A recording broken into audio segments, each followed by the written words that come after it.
He called her trash right before his wedding, then laughed when she showed up at the harbor with a yacht he thought she could never afford.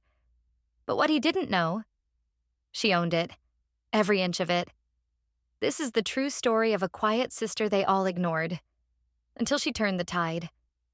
Watch till the end and tell us, have you ever been underestimated like this?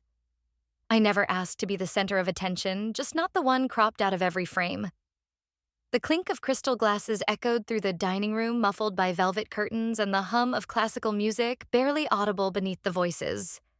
The long table stretched beneath a chandelier that hadn't been dusted since last Christmas, its ornate arms casting fractured shadows over linen napkins and silverware polished to reflection.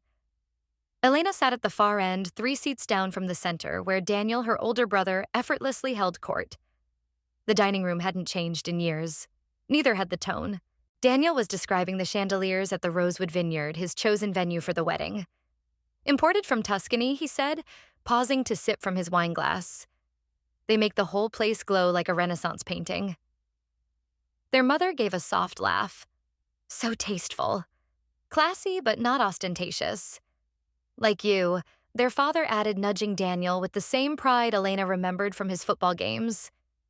She shifted slightly in her seat, her fork idle over untouched asparagus. When's the date? She asked, her voice careful not to interrupt. Daniel turned his head slowly, like he'd just noticed her. Early June, the 7th. Peak bloom. Elena nodded.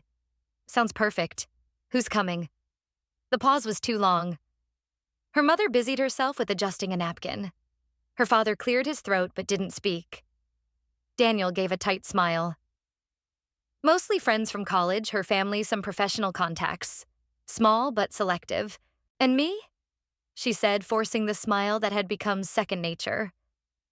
Daniel blinked. Elena, you live on a boat half the year. Do you even own formal wear anymore? The laugh from their mother was a breath too sharp to be gentle.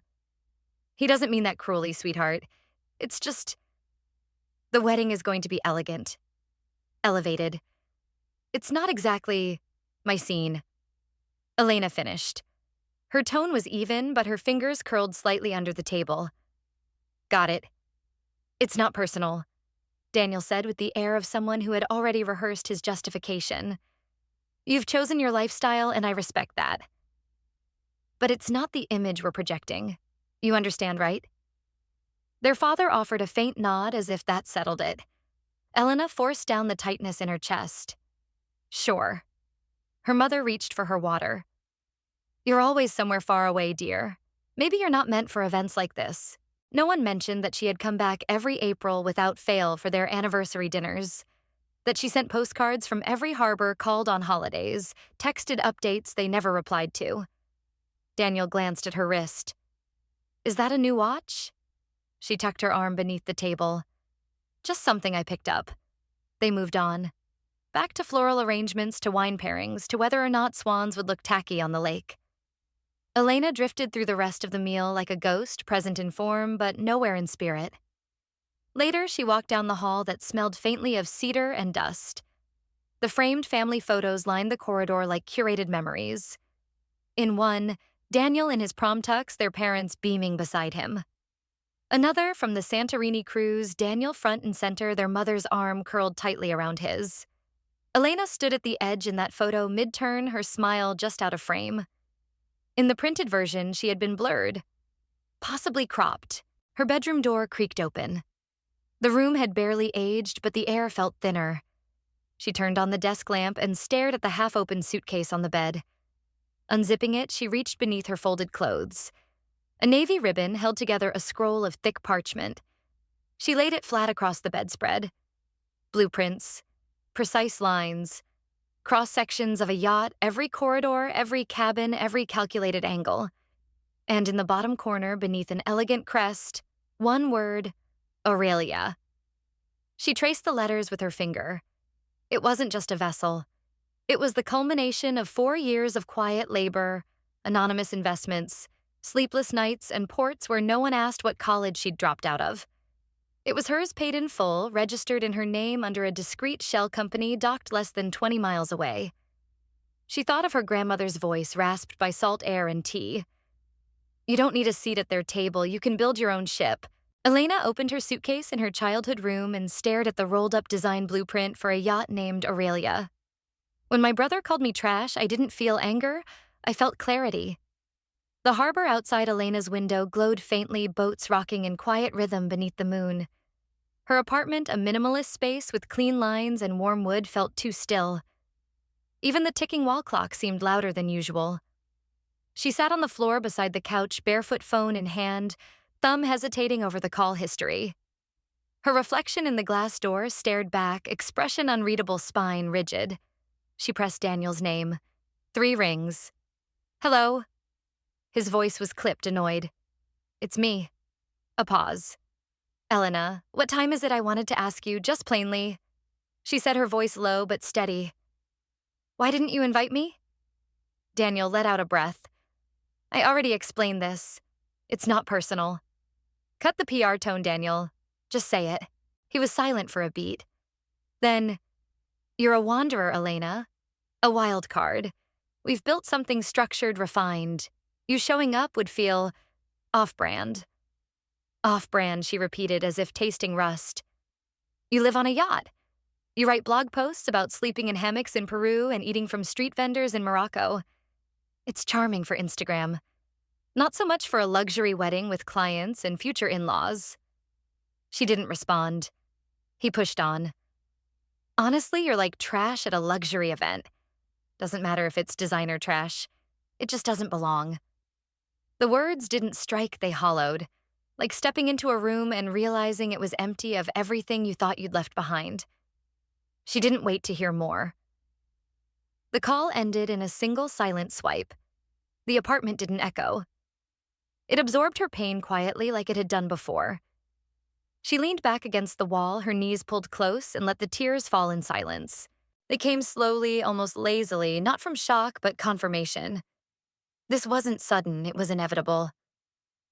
Her laptop sat closed on the kitchen island. She rose mechanically and opened it. The screen flared to life with the glow of her admin dashboard. Visitor count 3.2 million monthly. Latest comment. Your post on sailing through Iceland saved my life. She scrolled past heartfelt messages from readers across continents, backpackers, solo, mothers, students, people who found courage in her words. A second tab showed a spreadsheet: maintenance logs, insurance documents, payment receipts for her company, Aurelia Holdings. She double-checked the offshore registry. Still clean. Still hers. She stared at the screen for a long moment, then opened her messages. She scrolled past family group chats, silent on her end, to a name marked simply L. Lucas. She hadn't spoken to him in months. They met in a dusty middle school hallway where Daniel and his friends had shoved Lucas into a locker. Elena, 12 and furious, had yanked open the door and screamed loud enough to pull a teacher from the faculty lounge. Lucas never forgot. Neither did she. She typed, "That favor we joked about. I'm calling it in. It took only seconds." Lucas replied, "Tell me when. The crew's yours. Always was." She didn't cry again. She didn't smile either. She walked to the small wooden desk in the corner, pulled open a drawer, and retrieved a leather-bound journal. A pen followed. No laptop. No spreadsheets. This had to be done by hand. One by one, she wrote names onto the blank page. Not in alphabetical order. Not ranked by prestige. Just those who had seen her fully. Layla, her college roommate who wired cash when Elena lost her passport in Bangkok. Aunt Mara, who sent letters every New Year, though Elena never replied. The cafe owner in Marseille, who mailed her a sketch of the boat she described 5 years ago. Each name was a defiance, a reclamation. Each line said, "You matter. You're coming." Elena began sketching her guest list by hand, each name written with intent. Some invitations aren't printed. They're earned. The dawn mist curled along the harbor like silk unraveling. At Pier 6 in Newport, the yacht stood quietly dominant, sleek lines, polished teak decks, white hull gleaming even under the gray morning light. The name Aurelia shimmered in silver script on her stern just above a polished brass plaque. Elena stood on the gangway in a crisp navy uniform, gold accents gleaming at her shoulders. a simple white cap in hand. She felt the hum of engines beneath her soles, a low, steady reminder that this wasn't a borrowed stage. This was hers. Lucas was already on board tightening ropes, his hair tied back beneath a faded cap. He caught her eye and smirked. "You still remember that time you got me out of that locker?" he called. "Guess I owe you one boat ride." Elena smiled just briefly. "You owe me 10. This is just the first." By 6:30, the first guests had begun to arrive. A mix of college friends, scattered family, a retired librarian who once hosted Elena during a hurricane in the Azores. They hesitated at the dock, eyeing the yacht like a museum exhibit. Then they saw her, and their hesitation cracked into questions. "Elena, this is yours." She nodded, ushering them aboard with graceful confidence. "Welcome. Coffee's brewing inside. Breakfast's on the upper deck." They filed on with awe and confusion mingling in their eyes. Conversations buzzed softly, mostly questions with no certain answers. Elena let it build. Let the whispers grow legs before she gave them feet to stand on. At 7:12, Bonnie arrived. She wore oversized sunglasses and a smirk to match. Her heels clicked sharply on the dock, and she paused at the gangway as if expecting a valet. "Well," she said, voice dry as champagne left open overnight. "Whose little Instagram fantasy are we walking into?" Lucas moved to intercept, but Elena held up a hand. "Morning, Bonnie." Bonnie glanced around, unimpressed. "Cute. You decked it out for a photo shoot. Or is someone slumming it by letting you play captain?" Elena didn't flinch. She motioned toward the stern. "Come with me." Bonnie hesitated, then followed her purse clutched like armor. They stopped before the plaque. Elena stepped aside. The brass caught the morning sun, reflecting its letters in full clarity. Elena Aurelia Winslow. Owner Bonnie blinked. "That's my name. My boat. No filters, no rentals. No need for you to confirm with anyone." For a moment, Bonnie seemed unsure where to look. Her mouth opened-closed, then opened again, but Elena had already turned away. Words spread as quickly as light hitting still water. Guests began murmuring. Some exchanged glances, others snapped discreet photos. But the tone had changed. There were no more patronizing smiles, only quiet recalibrations. Layla, a guest no older than 20, approached Elena near the helm. "You built this?" she asked wide-eyed. "Every inch," Elena replied. "Took a few years. And a lot of ignored advice." Layla laughed, then turned thoughtful. "You don't look angry." "I'm not," Elena said. "I'm done being angry. It's heavy." A honk echoed across the harbor. A sleek black car had just parked at the far end of the pier. Daniel stepped out, followed by his wife in a cream pantsuit and stiletto heels. They walked with certainty, as if they owned the dock, the morning, and the very tide. Elena didn't blink. Daniel raised his brows when he reached the gangway. "Didn't think you'd go this far for content," he said, glancing at the hull. "Who lent you this for the weekend? You planning to hashtag your way to a trust fund now?" Elena didn't reply at first. She stepped past him, walked calmly toward the engraved plaque. The guests nearby had fallen silent. She turned, met his eyes. "No one lent me anything, Daniel. But I might lend you a mirror someday." She walked away as the engines began to warm up. Some people fear failure. Daniel feared being eclipsed. The sun melted into the horizon like honey poured into seafoam. Golden rays stretched across the yacht's polished deck, catching in champagne glasses and flickering along brass railings. The mood was warm, glowing, gently celebratory. Laughter curled through the evening air as guests clinked drinks and leaned against the railings to watch the water catch fire beneath the fading sky. Elena stood near the helm, speaking softly with Layla and an elderly guest from Marseille. She wore a pale linen dress, barefoot, her captain's hat resting on a teak bench beside her. Her hair was caught in a loose braid, a strand brushing her cheek as the breeze carried the scent of salt and lemon oil. Lucas approached with quiet steps and nodded toward the dock. "We've got ghosts on the gangway." Elena didn't need to look. She felt the shift the way murmurs snapped into silence. She turned slowly. Daniel stood at the entrance with his wife beside him, her heels glinting under the fairy lights strung overhead. They both wore the crisp, creased confidence of people who had never had to ask twice. But here tonight, they hadn't been asked at all. Guests parted without invitation. A corridor formed tight-lipped and curious. Daniel's smile was almost convincing. "You're hosting quite the illusion." Elena didn't reply. He stepped closer, looking around. "Fake nameplate, huh? Real boats don't come with props." She moved to the helm panel, flicked a switch. The main screen lit up digital interface humming to life. One tab read, "Vessel Ownership Registry." She tapped. "Owner Elena Aurelia Winslow," it displayed. Beside it, active insurance policies, maintenance records, transponder ID codes matching the ship's engraving. Daniel's mouth worked, but no sound came out. "You always were good at screensavers," he finally said. Lucas exhaled, amused. Elena said nothing. Daniel scanned the crowd. Too many eyes. Too many faces not laughing with him. "You didn't invite Mom and Dad either," he asked, folding his arms. "Or is this just for your followers and forgotten cousins?" Elena tilted her head. Her tone was gentle but final. Not everyone belongs where grace is expected. It landed like stone dropped into still water. Daniel looked around for support. He found none. Even Bonnie had moved to the far side of the deck, sipping her drink in thoughtful silence.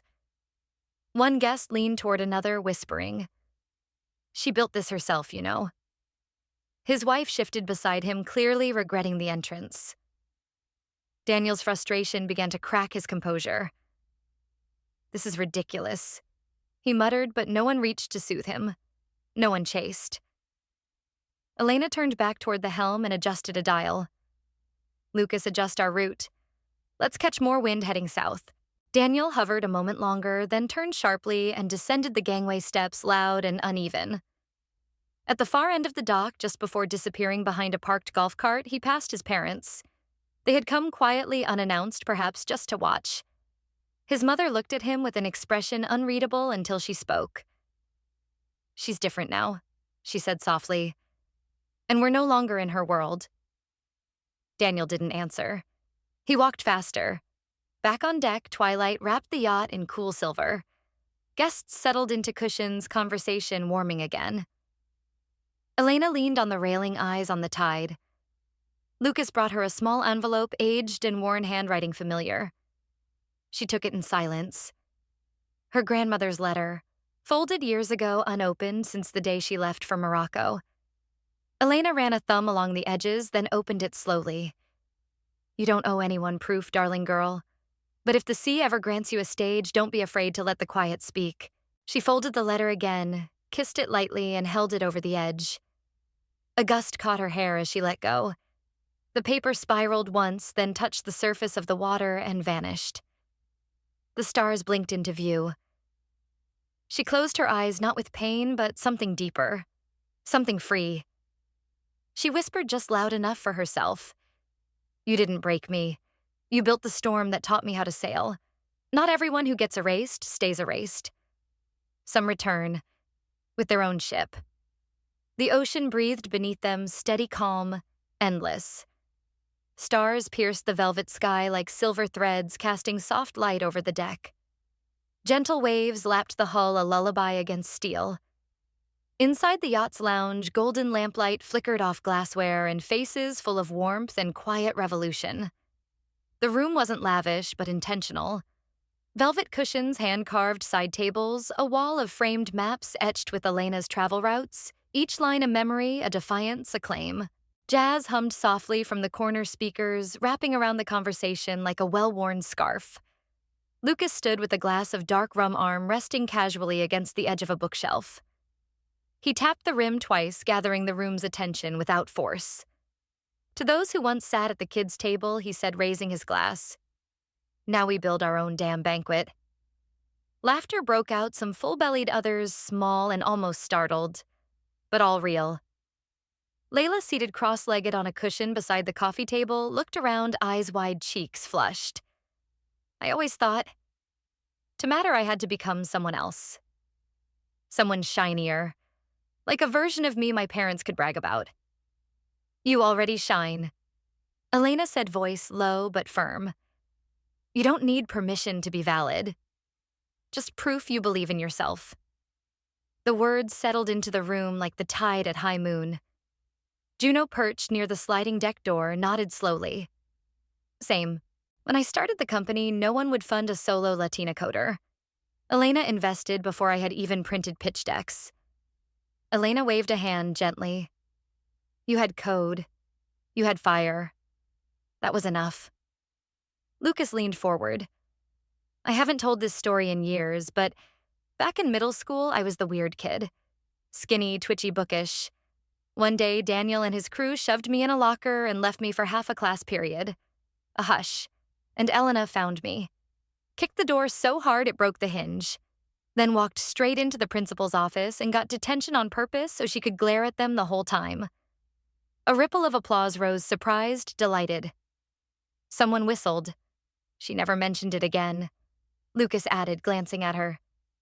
Didn't need to. That's how she's always been. Loud in silence. Steel in lace. The energy shifted stronger, fuller, like wind-filling sails. Elena stood and moved toward a small wooden box near the helm, its surface carved with waves and compass roses. She opened it, pulled out a velvet cloth, and unwrapped a brushed metal plate. She held it up, angled, so the words caught the light. Aurelia Collective. The room exhaled as one. For the misjudged, Elena said, her voice steady, the misnamed, the magnificent. Glasses rose again, this time in reverence. The sound of clinking crystal was softer now, less celebratory, more sacred.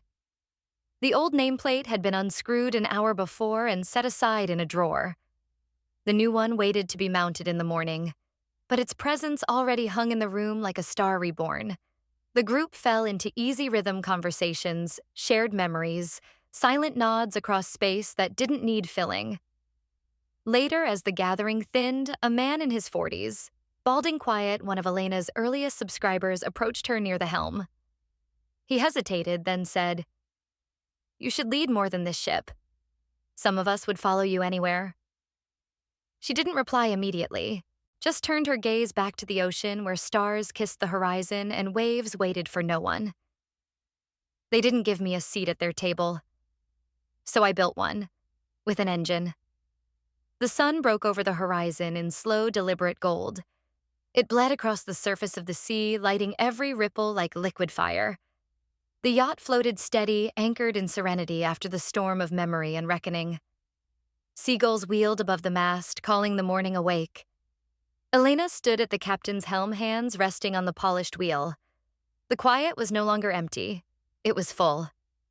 Full of conversations, of glances exchanged, of the shift in air when people saw you not as what they expected, but as who you were. Behind her, footsteps padded across the deck. Morning, Captain Lucas, said, voice easy. He held 2 mugs, offered her one. She took it without looking away from the sea. Did anyone fall overboard last night? Only in awe. They both smiled.